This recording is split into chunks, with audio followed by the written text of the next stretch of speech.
there is nowhere on record where those leaders who are mentioned in that letter said anything in regards to the health of Raila Odinga. Then what brought curiosity and concerns amongst Kenyans is the fact that ODM party went ahead and postponed the Chungwa 20. Raila is a statesman, and we all wish him the very best in everything he does in this country.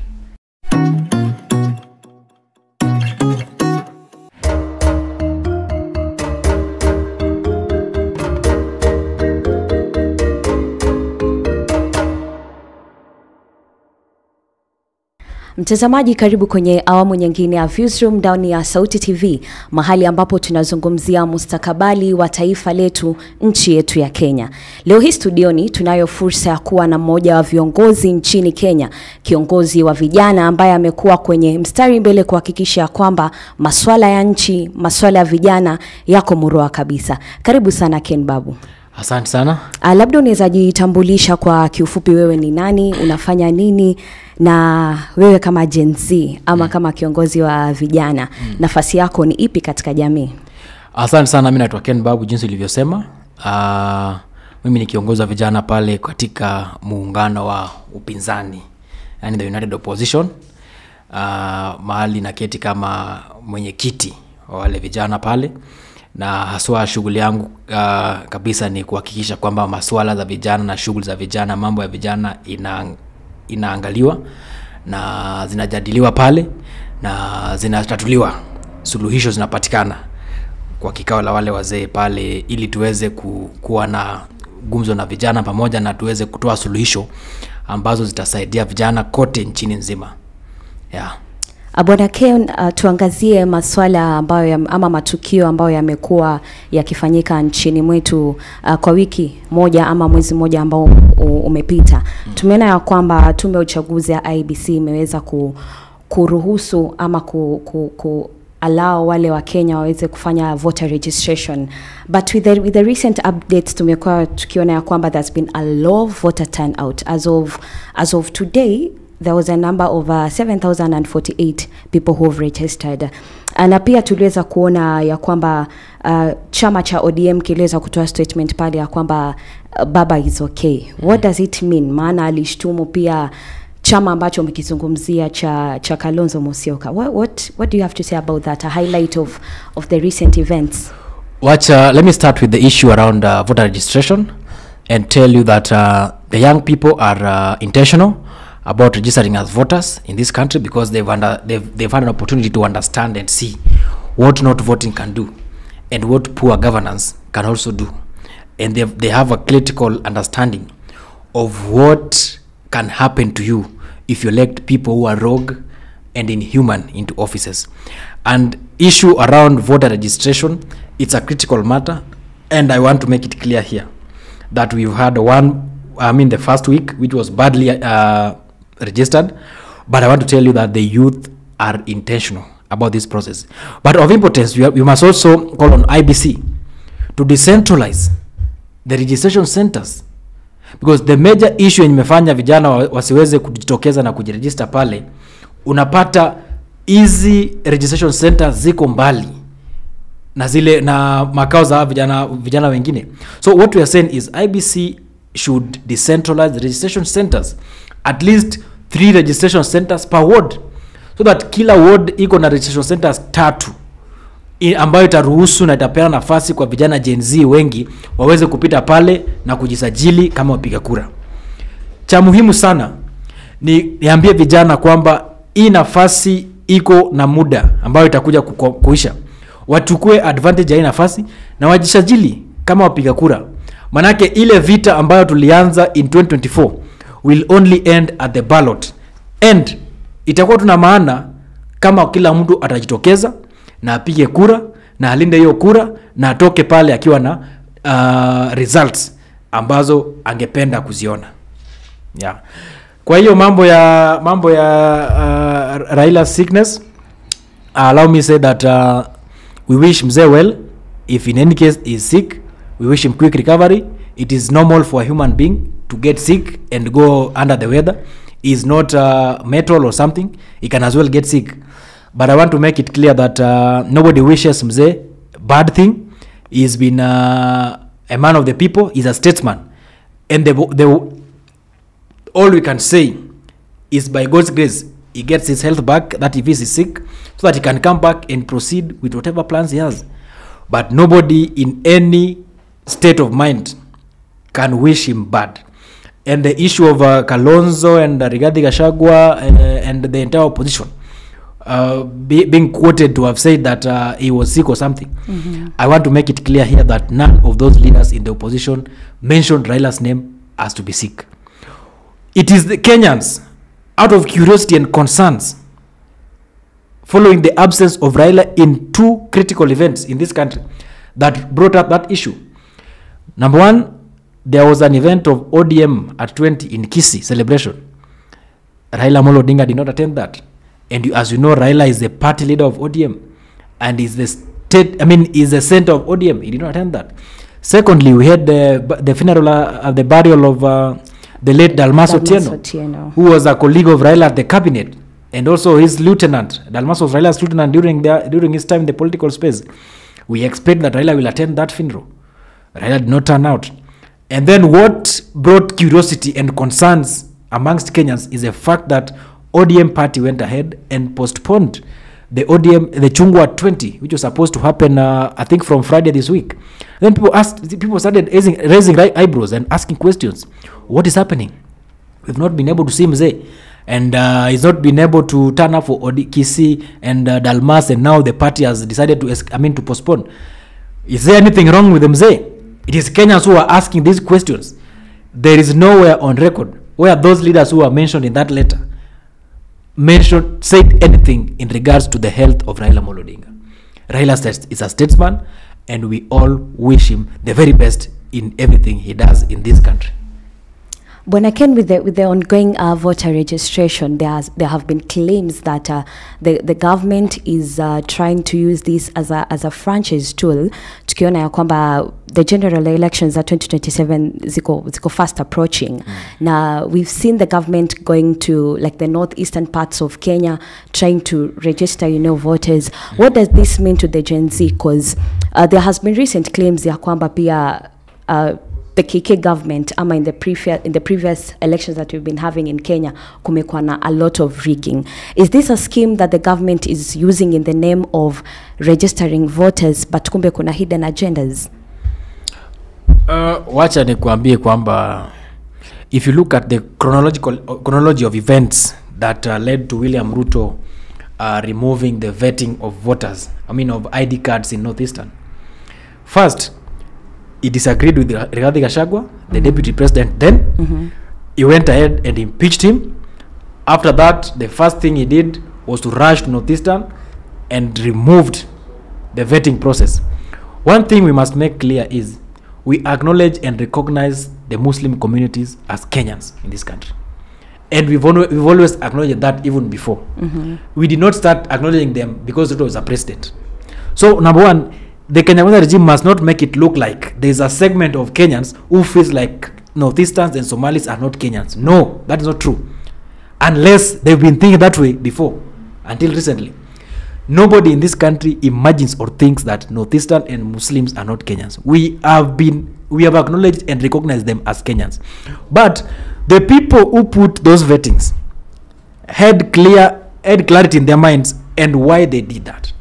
Because of the security issues in the northern region, they thought it is very wise to at least vet each and every person that gets accredited, the voter, the ID to be, of Kenya.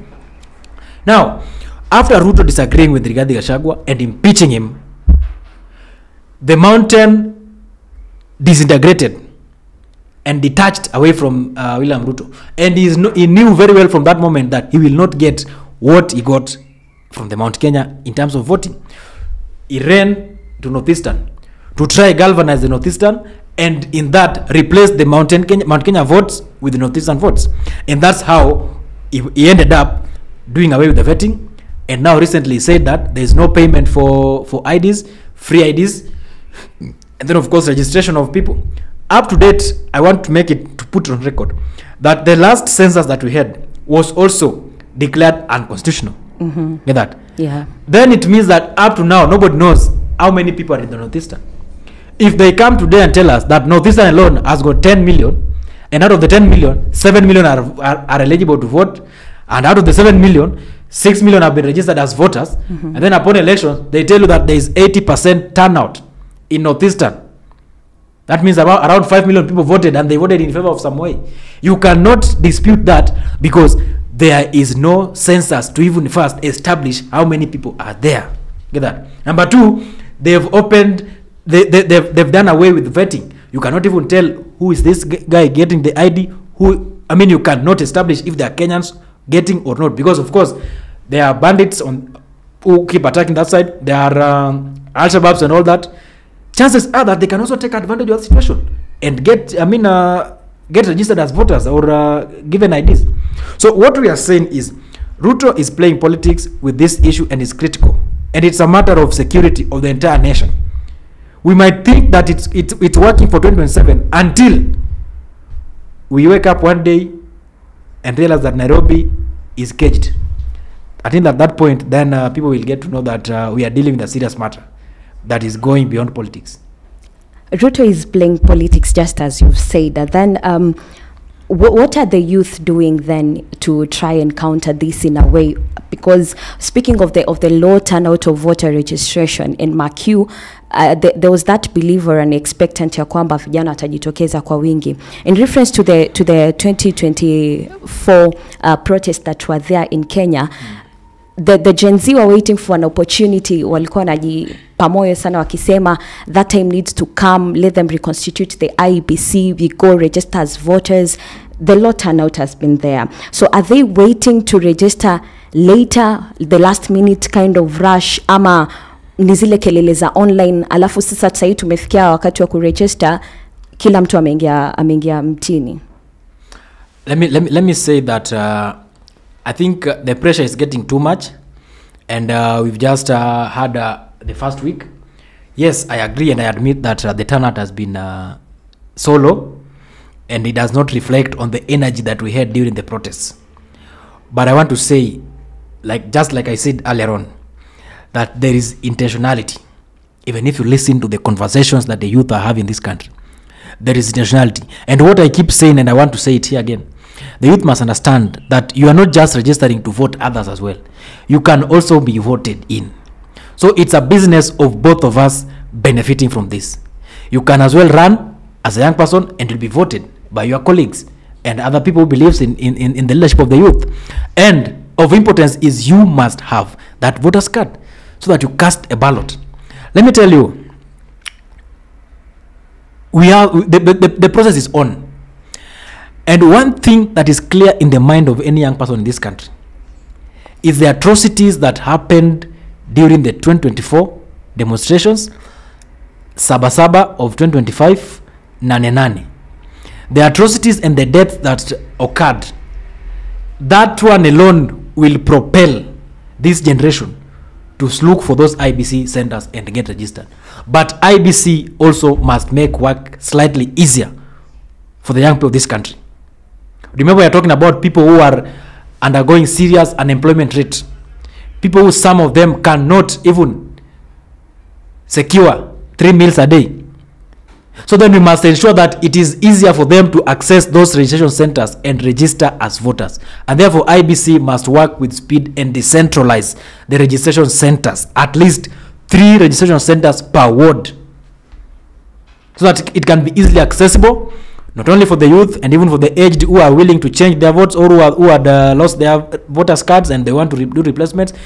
It needs to be made easily accessible for the young people and the Gen Zs to register as voters, unless there is a hidden intention. Just like you said, Bwana Ken, tukiangalia the political atmosphere, ama the nature of the political arena that has been created in Kenya, we've seen top leaders from the government wakiingia mashinani, campaigns from one part of the country to another. Leo utasikia Kindiki is here, you will hear Murkomen akosa mahali, in the name of empowerment. Is it an alarm that campaigns have officially started? What is the message that is being trying to be sent out here? The Kenya Kwanza regime started campaigning the day after their swearing in. They were on the campaign spree. That's why they find it difficult to even tell people what they've done. They struggle with it. The empowerment thing that is happening right now is to cover up the messes and the atrocities that has happened in this government. Because let me ask you, what is it that is tangible that you can pin down and say that if Ruto was to leave power today, you will say this is a legacy for the president who has been in office for this period of time? Nothing. Positive, nothing. Yeah, there are many negativity, but positively there's nothing. Get that? So they are working left, right, dishing out money, and in the name of empowerment. And empowerment cannot only happen in the way they are doing it, like gathering people together and collect some few coins, which you are not even told where do these coins go to. Have you asked yourself, where do this money go to? Today I saw Deputy President Kithure Kindiki was in Garissa collecting money from MPs that he worked with in the name of empowerment. But the question is, once the moment they leave that stage, where do this money go to? We are not told. We are never shown anywhere. There is no activity that follows up those collections. So chances are that these monies are collected and taken back to where they came from. Even before where this money goes to, the question is, where is this money coming from? Because we've seen in our nation currently, we've seen doctors are on strike, we've seen lecturers are on strike. The basic services that the common mwananchi should be receiving have been halted across the country. Therefore, this money that the government continue to flaunt about, don't you think that with the projects that it's like being proudful about? We have the Hustler Fund. We've seen also the president has officiated that the PSs should go throughout the country, the Nyota program, the bottom-up transformative agenda, like miradi ni mingi that the government is doing. Isn't that something tangible to be proud of? Miradi ni mingi that the government is doing, as you put it. The big question is impact, not how many activities you are doing. You can be doing 1,000 activities in a day but with zero impact. Can you pinpoint and say that these are the people who have benefited from Hustler Fund? Can you pinpoint and say that this group of people took a loan of 500 shillings, they started these businesses, and this is the progress they've made? You cannot. And then PS of MSME, PS Mangeni, has not been able to substantiate and provide tangible impact record on this Hustler Fund. Get that? Two, on this issue of Nyota. Nyota was actually at the inauguration point, Nyota was 20 billion. Why are they working with 5 billion? Where are the 15 billion? Those are the questions we should be asking. Where is the 15 billion? Nyota was 20 billion.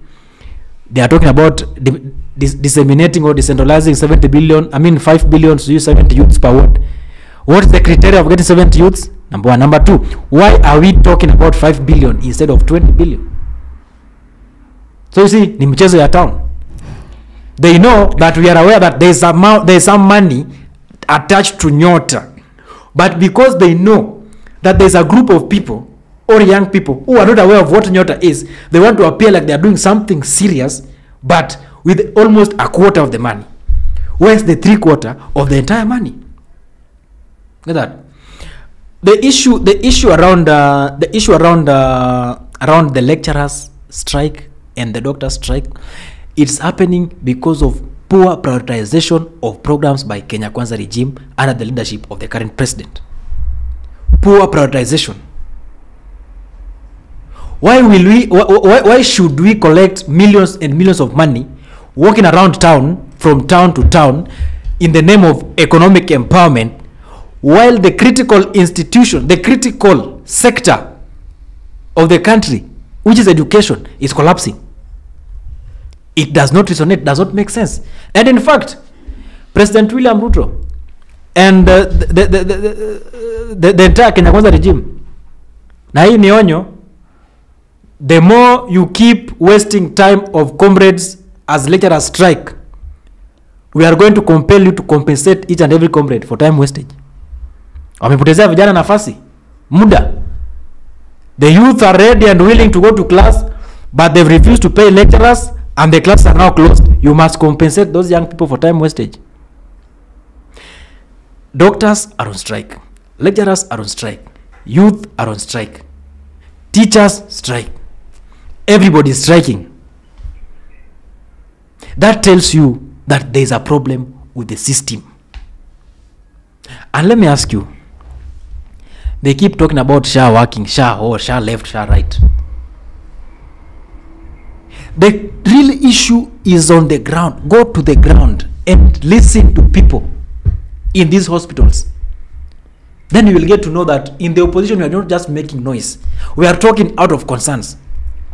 Anybody who works in government in this country has an advantage to be flown outside of the country for medication if they get ill, including their spouses and their children.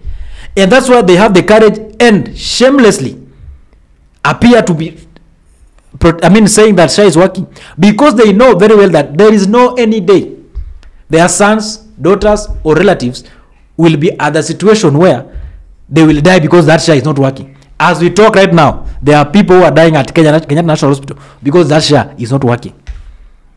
As we are talking right now. But that person is not a relative of the president. Cannot be. Why should they be? He's not a relative of any MP. And that's why Kenya Kwanza MPs will shamelessly walk out and pick a microphone and tell you that SHA is working. Get that? Matters of concerns and matters of priorities in this country have not been prioritized by Kenya Kwanza regime. Education is collapsing at a time where the government priority is on how can we how can we make life good for PSS, CSS, and other funny things.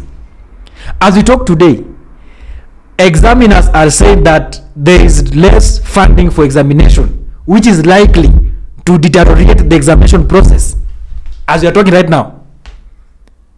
But what is the concern of Kenya Kwanza regime? Economic empowerment. You go with the money that we cannot establish where you've come from, where you've gotten, and you live with it without leaving an impact on the ground to show what you've done with it. As we're talking right now here, there are students and families who are very sure that there is no day unless God sends manna from heaven. There is no day anybody from that family will ever see the doorsteps of university because of the poor policy on the education funding. But when we talk about these things, people think that we are mad. No. We do not have problems with William Samoei Ruto as a person. No. Our problems are with the way he is managing this country together with his employees in different departments. That's what the problem is. And mark you, we cannot go for the CS because the CS, we did not know Migos Ogamba until William Samoei Ruto appointed him. So he's a small fish in this case. We have to hit the dog until the owner comes out. Bwana Ken, wewe kama mmoja wa wanachama katika upinzani, je, ni mikakati ipi ambayo nyinyi kama wapinzani mmeweka kando kuhakikisha ya kwamba mambo haya yote ambayo umeyazungumzia kuhusu Rais Ruto mtaweza kufanya sawa? How are you able to keep this government in check, you as the opposition? Let me tell you, we are already keeping the government in check. That's why I'm here and I'm speaking out the things that they are not doing well. That is the responsibility of the opposition, keeping in check. We are checking. And you are just telling them, guy, hapa mmeenda vibaya. So what we are now working on is to provide solution. What are those solutions that you are going to provide? And the solutions are simple. We need to restructure the healthcare system back to NHIF that was functional, where everybody was sure that if you go to a hospital, you will get quality and timely service, and NHIF will pay. Today, if you go to a hospital, you are not sure if you will get, leave alone even quality, even the service itself. Don't talk about quality service. Quality service is now that's now overrated. That one you will be expecting so much. Just service alone, you cannot get it. Hospitals are being closed. And remember, health is partly devolved. But still, counties are not being able to make it functional. Recently, we saw the incidents between Senator Boni Alwale and some chief officers in Kakamega. Still the issue of health, integrity, and the proper use of public funds. So in the opposition, ours is to restructure the system, restore sanity in the education sector by reversing that poor policy of education funding model that is going to see many families not being able to register their sons and daughters in universities. Ours is to restructure the health system. Ours is to ensure that we deal with the corruption immediately, instantly, without caring whether you are a friend or not. If you are found corrupted on the dot, your issue is sorted. Ours is to ensure that there is integrity and rule and respect to Chapter 6 of the Constitution for public servants. Not the con games that were being taken through where somebody has been clearly vindicated and conflicted in a corruption saga, but because they are friends to who and who, the files that you are told that the files have disappeared. So in the opposition, we are very keen on restoring dignity and sanity in this country, but that cannot happen if Kenya Kwanza regime is in the office, and that's why we are saying William Ruto and Kenya Kwanza must be a one-term regime. Shikilia hapo bwana Ken Babu. Mtazamaji, unaweza kuungana nasi katika kuendeleza mjadala huu kwa kutuma ujumbe mfupi ama arafa kupitia nambari ya simu 0102482248 na uweze kufuata mitandao yetu yote ya kijamii. Naweza chukua arafa 2-3 kutoka kwa watazamaji wetu ama maswali. Bwana Ken kunaya anauliza, what should be the rallying call to the youth ahead of 2027? And kuna mwingine pia hapa anauliza, if young leaders were in power, what will they do differently from the current administration? And what does good leadership mean to the youth of today? Thank you so much. This is my ID card, and I have my vote as well. The rallying call to the youths in the run-up for 2027 election is, everybody take your ID. Arm yourself with your ID. Go and get registered as a voter. Arm yourself with the ID and the voter's card. Duplicate your ID, work with the duplicate, keep the original ID back at home. Because you never know, these guys can abduct you anytime and snatch off your ID, and they will block you from voting. So duplicate your ID, work with the duplicate, keep the original at home. But have it in mind that at the ballot, for us to win this war, you must turn up on the election day with 2 critical documents. That is ID and the voter's card. That is your gun and the bullet. That is the only bullet that will kill Kenya Kwanza regime. We do not have the advantage of having arsenal of wars, but we have the advantage of having the ID and the voter's card. So in the run-up for 2027 election, the youth, you must take your IDs, collect your ID, go and register as a voter, and turn up on 2027, 10th of August, and just do 3 things. Just 3 for the young people. Number 1, vote. And in that voting, I voted before. And I want to tell you that it will take you endurance, patience, perseverance, and thick skin for you to stay in that line and cast the vote. Because chances are that you're not going to walk in the polling station and find yourself alone. You will find others who had also woken up very early. So as a young person, fellow young person, develop a thick skin, persevere, endure, stay on that line, and ensure that you cast the vote. After casting that vote, do not go and relax back at home, because we have been told that whatever shall be announced at the polling station, that is the result that should reflect at the National Tallying Center. If William Ruto gets 2 votes in my polling station, and Kalonzo Musyoka or Rigathi Gachagua or Eugene Wamalwa, George Natembea Martha Karua, JB Muturi, whoever we shall have fielded against him, scores 1,000 votes. That is what should reflect at the tallying center. So the young people, after voting, hang around and protect that vote. You must protect that vote. And of importance, ensure you hold to the count, so that we do our tallying before the IBC gets done with their tallying. So by the time IBC chair, Mr. Ethicon, comes to issue the certificate, we already know as a country that the direction that Kenyans have taken is this one. So the youth, take your vote, cast the vote, protect the vote, and ensure you are engaged in the counting of the vote. Whatever will come from the polling station, that is the final results. But before we go to that direction, you must pick your ID and register as a voter. What was the next question? The next question was, what does good leadership mean to the youth of today? Good leadership, technically, if you listen to the Gen Zs talking, and if you listen to me here, all that have been said put together means respect the Constitution and the rule of law. That's all. The document we have is very good, and it speaks to everything that any good leader would want to do for his or her country. But because we have people who do not even respect that constitution, in fact, they did not even support the promulgation of that constitution at first. So they do not believe in the document. That's why they violated from chapter 1 to the last chapter. So for the young people, good leadership means a leader who puts the interest of his people first before them and operates within the confines of the legal document, the Constitution. It's very sovereign. The people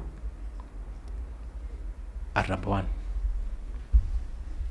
Speaking of the people being number one, does it mean that that the previous leaders who've been there in the leadership of our country, from the president to the governors to the senators, does it mean that interest zao hazikuwa kwa Wakenya, yet ukiangalia wakati wa campaigns that been there, or bottom up, or Hustler Nation, or kusaidia mama mboga, kusaidia msee wa bodaboda? What is going to be different with the coming general elections in 2027 from the side of the opposition? Maana kumekuwa na historia ya kwamba wapo viongozi ambao wako kwenye opposition, lakini wakati rais ameshaapishwa, opposition anaingia handshake inakuwa ni, you know, the likes of nusu mkate and stuff. Let me tell you one thing that you must take home today. The 2027 election is not going to be the election that is not going to be like elections that we had before. We've had propagandist elections, and that's how Kenya Kwanza regime and President William Ruto found themselves in State House, because he coined a narrative of dynasty versus hustler, and people were duped. He was able to dupe all Kenyans that, guys, indeed you are all hustlers. And true to his word, after he got power and crossed over to the dynasties, he left them as hustlers that they are. So people learned the hard way. In as much as we are talking about one term versus two term, it will only be two term based on your track record, impact. But for one term, already we have the track record and the impact. We have the atrocities, we have police brutality, we have killings, economic destruction, we have the highest level of unemployment that has ever existed in this country is happening right now. Taxes are sitting lonely at the top of the pyramid, the highest ever in the history of this country. So for Kasongo, for President Ruto and his team, one term is clearly defined that they have to be one term. For them to get these two terms, that's why I don't know what they want to do. I don't know what they want to do between now and 2027 this August for them to actualize the two terms they're talking about. They're just talking about two terms because the opposition brought in the issue of one term. So you see, the creativity in them is too little for them to even think of it and come up with something different. So what we are saying is, we are not going to have an election of propagandas. In the opposition, we are clear that we want to restore the health system of this country, because that is very critical. If people are dying, if people are dead today, who is going to vote? Now that Ruto prioritizes elections more than people's life, who is going to vote? Nobody. Number two, which is very important, education. We must not give chance to illiteracy to take advantage of our young people. We must give them opportunity. President Ruto and Kenya Kwanza regime has made education so expensive at the university level. The same person who went through university under government funding and was being paid to go to school through boom. He was paid to go to school to be in class. But today he's telling these young Kenyans that for you to be in that class, you must cut an arm for you to step or just see where the blackboard faces. We in the opposition, we are working on restructuring that education system to give Kenyans a priority. Of another issue is the taxation. Today we have the highest level of unemployment in this country, and the business environment is not conducive for anybody to even start up an operation. What we are saying is, once we take power, we must revise the taxation system in this country, restructure the taxation, so that young people can be in a position to start up their small-scale businesses and even employ each other. Just to say that but a few, all these things cannot happen if President Ruto and his cocoon of boys and girls are still occupying State House, and that's why they must first be declared one term. Now let them come and explain to us why they want two term. Tukizungumzia swala la vijana, wewe kama kijana katika sehemu ya upinzani nchini Kenya, tumeona viongozi kadha wa kadha katika upinzani. Kunaye Martha Karua, tumeona Rigathi Gachagua, na pia aliyekuwa rais wa 4 nchini Kenya Bwana Uhuru Kenyatta ameweza kukifufua kile chama chake cha Jubilee, and now they are back in action. We've seen Matiang'i also joining them. What does this mean to you as the opposition? Because sasa tumeona ni kama kuna sehemu mbili za hizi opposition parties, na is the fight legit itself kuweza kutoa Ruto kutoka uongozini? Are you equal to the task? We are united as never before. And the people you've mentioned, people are just galvanizing their strengths and their strongholds for one cause. Let me tell you, the opposition is not only those people you've mentioned and those parties you've mentioned. Let me give you a brief history of how one term and Ruto must go came in. It is not Rigathi Gachagua who came up with the Ruto must go.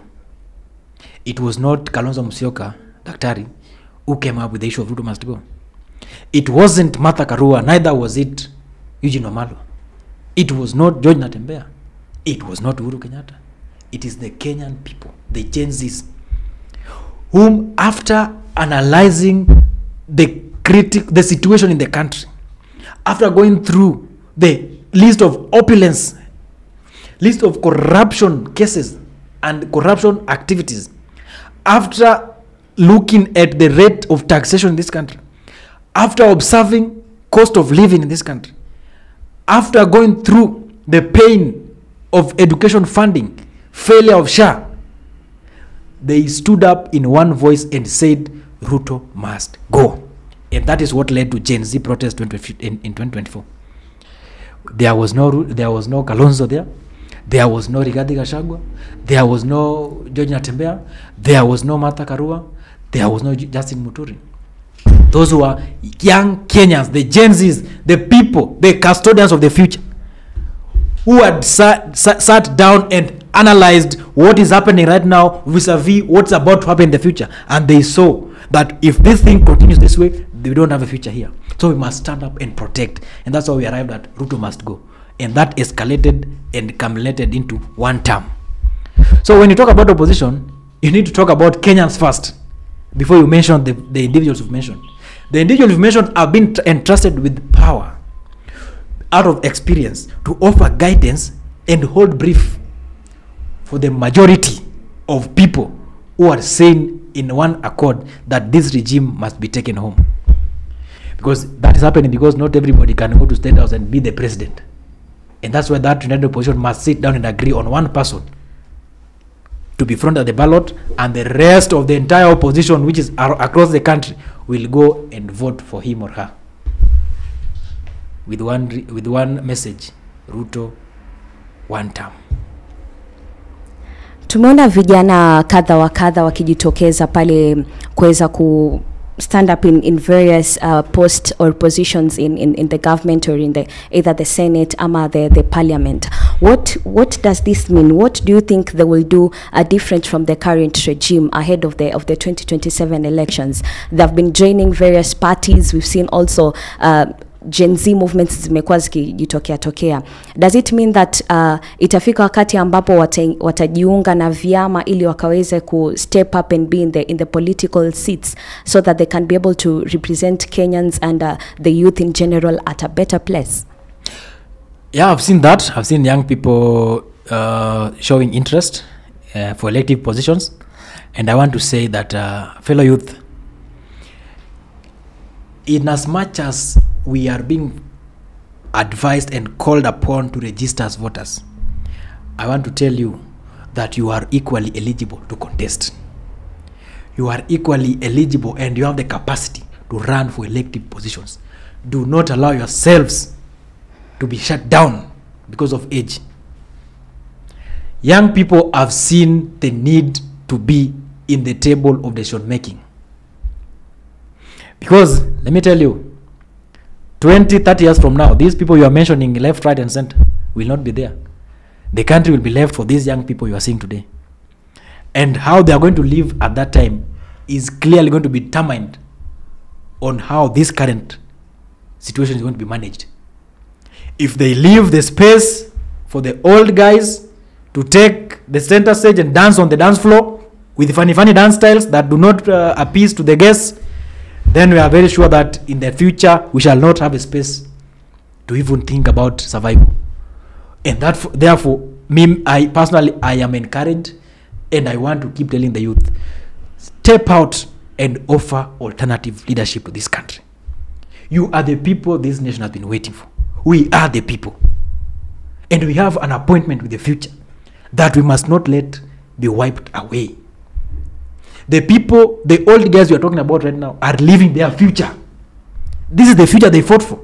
If it is good or bad, let them eat their own cassavas, because that is what they planted. And now this is our time to plant our own cassava. So for us to have and enjoy the future, we must step out and be part and parcel of developing that future. That's why the youth are now contesting, and youth are walking around declaring interest. And in fact, if the old guys, even in the opposition where we sit, if those akina Martha Karua, Rigathi Gachagua, Kalonzo Musyoka, Daktari, and all the opposition leaders, kama wajakaa vizuri, hata mimi ndasema basi mimi pia nimeongea na vijana, wamesema mimi pia nikae hapo, nataka kiti ya rais. Of course, I mean, what is stopping us? What is stopping us? We must be at the center of decision making as far as the decisions that are involved the future are concerned. Some of us are struggling today, majority of young people are struggling today because of the decisions were made when they were locked outside the room. So this time around, because we've seen what happened when the youth who are ahead of us were locked outside the room and decisions were made that we are facing the consequences today, we must not allow our children and our grandchildren to suffer that fate. And we are here. We must protect them by ensuring that we are on that table, contributing immensely and effectively, and seeking leadership positions, even if it means running for presidency. We have young people who have the capacity to run for that presidency. If we sit down and realize that the old guys are not serious about the future, they are concerned about today only, we will tell them to step aside. We protect today and future. We shall make them safe in our government. What will be your parting shot, Bwana Ken Babu, in relation to what you've spoken and the conversation we've had, and what will be your message to the youth and to the people who are watching you as a leader? First, I want to say that there's been so much speculation that the united opposition is disunited, and these propagandas are being peddled by Kenya Kwanza bloggers. People are surviving on propagandas that are being peddled by some government machineries. Two, I want to make it clear that the opposition is not only the 5 people that are being seen at the top. The opposition is larger than the 5 faces that we see. The opposition is almost 3/4 of this country. The opposition involves the young people who stepped out 2024 and shut down the finance bill because they had seen malice inside. The opposition is much bigger than Dr. Stephen Kalonzo Musyoka. The opposition is much bigger than His Excellency Rigathi Gachagua. The opposition is much bigger than Martha Karua, Eugene Wamalwa, John Natembeya. They have been granted the powers by the people to be the face and a representation, to hold brief for the larger Kenyans. And therefore, Kenyans are all united in the opposition side. And majority of those Kenyans are young people who are more interested to protect the future, that we've said. And for the youth, do not be cowed down. Step out, get your votes, and declare interest for those elective positions. Craft your manifesto, be clear on your agenda, because you are going to have an issue-based politics. When Kenya Kwanza regime comes up with their report card, and by the way, the Kenya Kwanza regime should not bring us a manifesto in 2027. There is no need for that. They had a manifesto of 5 years. So what they need to come up with is a report card of that manifesto. And then Kenyans will sit down and decide, evaluate the report, grade the report, and give the final grading, and decide if the final grading is 2 or 1 term. Mwisho kabisa. Is Matiang'i still part of the opposition? And as I said earlier, tumeona kwamba ameweza kujiunga na aliyekuwa rais wa Kenya Bwana Uhuru Kenyatta.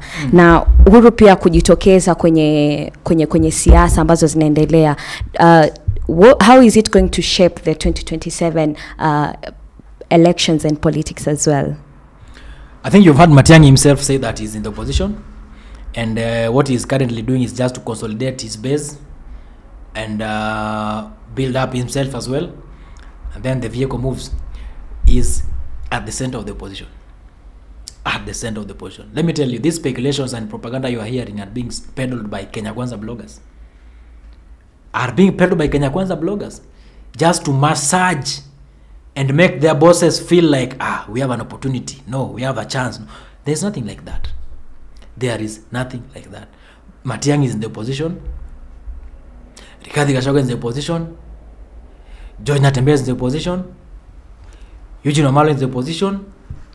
Martha Karua, Justin Muturi, all are in the opposition.